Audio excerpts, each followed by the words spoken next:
Alright, what's up, y'all? Welcome to another episode of Down to the Wire. I'm your host, Bryce Greer, and this is my co-host for the day, Dylan Harmon. And we had a nice national championship on Monday, and we got a lot to talk about, so let's get straight into it. First play of the game, Trey Sherman gets injured. It kind of sets Ohio State back. They don't really get a running game. What are your thoughts on Trey Sherman? He's definitely a top 6 running back in NCAA right now, and it really did hurt Ohio State with their run game because they couldn't get the ball passing the whole game really. Mm-hmm. Like most of the game, it should have been run game. I mean, Bama, they absolutely dominated on the field with their running and passing. So I guess it hurt Ohio State in the long run.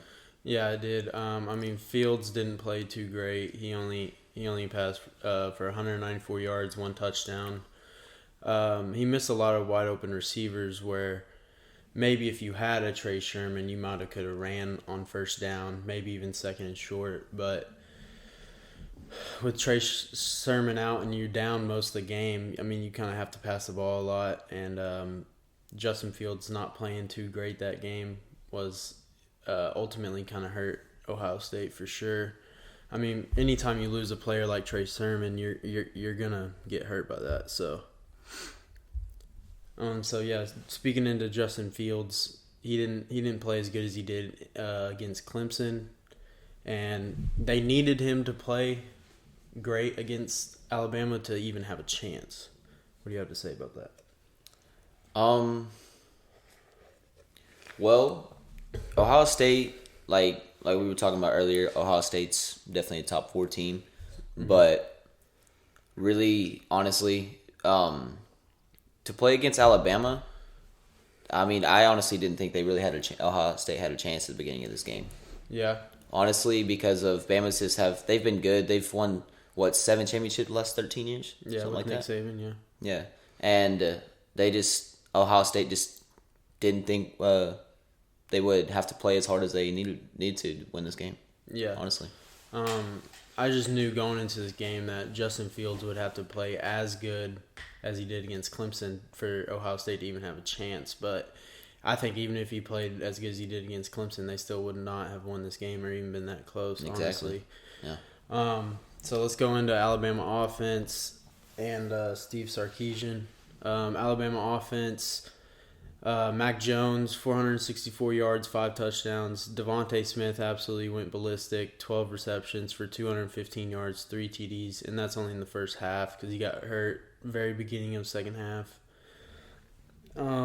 So I think Steve Sarkisian is a fantastic coach. He's moving on to Texas to be their head coach, but I think what he does with motions and finding matchups with this Alabama offense was insane. This Alabama offense the whole year averaged 48.5 points per game and 541 yards per game. That is a crazy stat in my opinion, to almost be averaging 50 points per game. So in my opinion, this is by far the best offense in Alabama history, and it's not even close. Any thoughts on that? Basically, you covered it, man. This is definitely the best Bama offense in history right now, especially with Devontae Smith, obviously having 12 receptions, 215 yards, and 3 TDs the first half. Yeah. Like, come on, man. Yeah, I mean, and the social media world was kind of going to buzz. I mean, LeBron, everybody from every sport was just talking about Devontae. Yep. Personally, I think I don't think he's the best receiver that I've ever seen in college, just because of his size and stuff like that. But I think definitely, stat-wise, he's up there, and, he's a big-time playmaker, and I like that about a receiver, is that he doesn't just run out of bounds every chance he gets. He's going to try to score every play. So I like that about him. Fight for extra yards. Yeah. So ultimately, Alabama controls this game, absolutely destroys them, 52-24.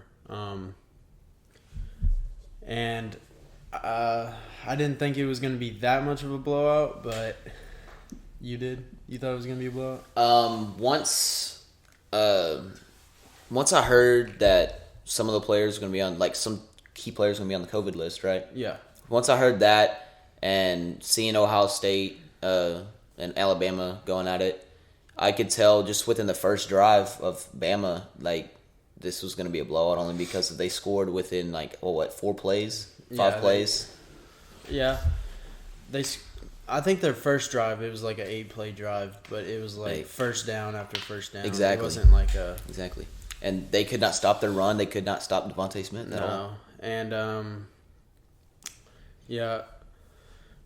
Alabama just controlled the game so well. Mac Jones did a great job. I think the only way Ohio State would have a chance, obviously, Justin Fields plays amazing, and I think they would have to get lucky with maybe 3 turnovers for them to even have a chance. They only turned the ball over 1 time. Mac Jones had a fumble. Ultimately, they scored off it, but then Bama gets it back and just scores again. So that didn't really matter. So let's kind of go into a different topic of, is this 2020 Alabama team a top 3 team all time in college football? In my opinion, they are. Right now, I think I have them at number 3.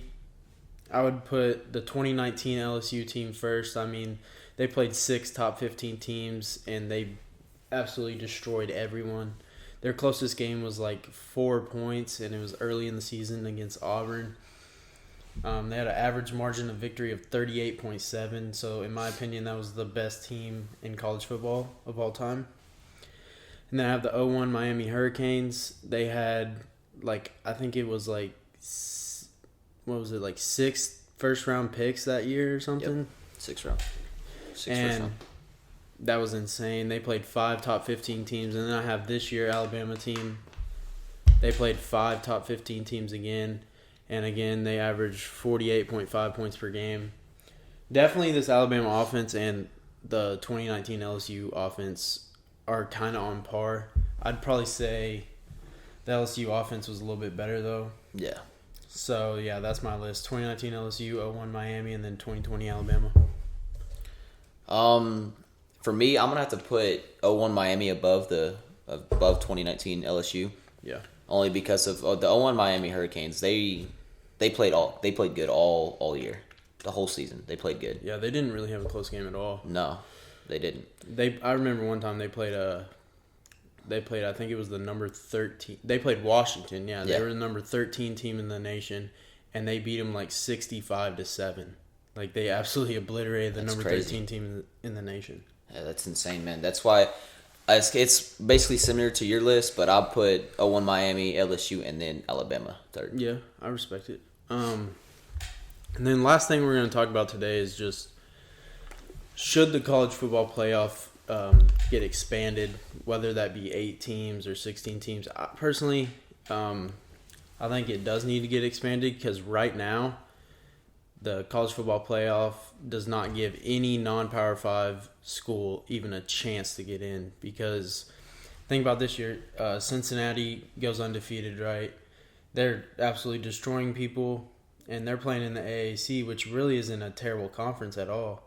You had Tulsa, SMU, UCF. I mean, but you play every single game and you win every single one of them, and you still don't even have a chance to get into the college football playoff, and I don't think that's really fair, in my opinion. Really not.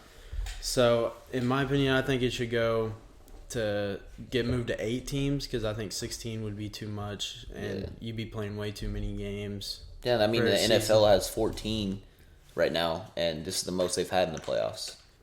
Yeah. Yeah, I just think 16 teams would end in way too many games for a college football season. For sure. They'd be playing forever. The only way 16 would work is if you maybe cut down the regular season a little bit, maybe even stop playing non-conference games or something, but I don't really like that. Yeah. So yeah, that's all for today on Down to the Wire. We'll see you next week on another episode.